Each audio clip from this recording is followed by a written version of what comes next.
guy from Boston was trying to log into my Pokemon Go account, so I had to change all my passwords.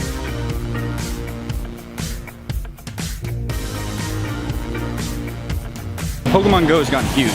So large, in fact, that I'm in downtown New York City, about to go talk to a Pokemon Go trainer. She goes by Ivy St. Ive, and I found her on Craigslist.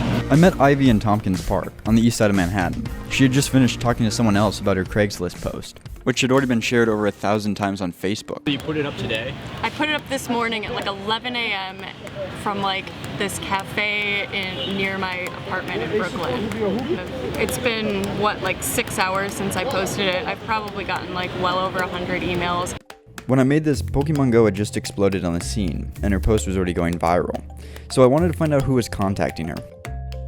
The first guy who contacted me was like this rich lawyer down in downtown Manhattan. Really? And then another funny request was, there's this guy in Nebraska who hit me up and was like, can you do it in New York City for me? It's really hard to find like Pokemon. The majority of them have been creepy guys. I asked her if she was excited by all the emails and how it feels to go viral.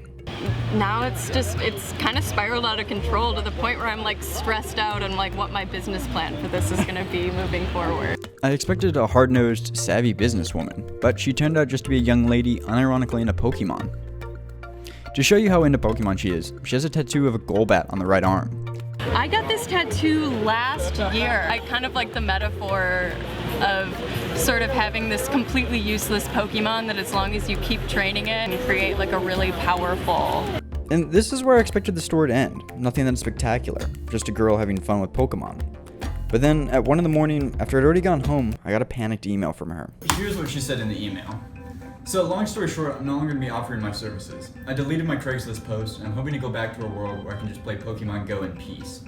I'm sorry to mislead you in any way. This was done with honest but admittedly kind of dumb intentions, and went super out of hand. And super is underlined in this email. It seems like she had a little freak out and doesn't want to be a Pokemon Go trainer anymore. So I'm walking to the park right now to meet up with her and find out what happened. Hey, how are you? I'm by the fountain. There she is. Hey, long time no see. Nice to meet you again. I met up with Ivy 24 hours later, and we talked about how it's been going as a Pokemon Go trainer. What happened? What caused that email? So, I quit officially my 24-hour gig as a professional Pokemon trainer.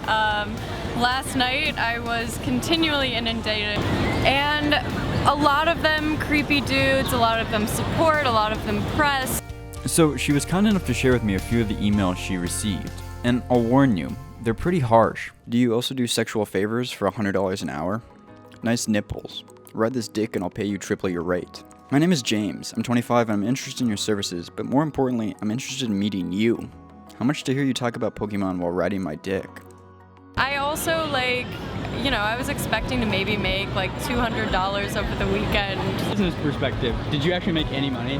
No, I never made a single cent off of this. It just really, it got out of hand, and it was crazy. It's a trip going viral when you don't really mean to. Ivy's story isn't tragic. Her story is too common for it to be tragic. And now I'm going to break from every journalistic rule, because this kind of nonsense happens all the time. There's not a single female YouTuber, blogger, actor, writer that hasn't hemorrhaged from harassment.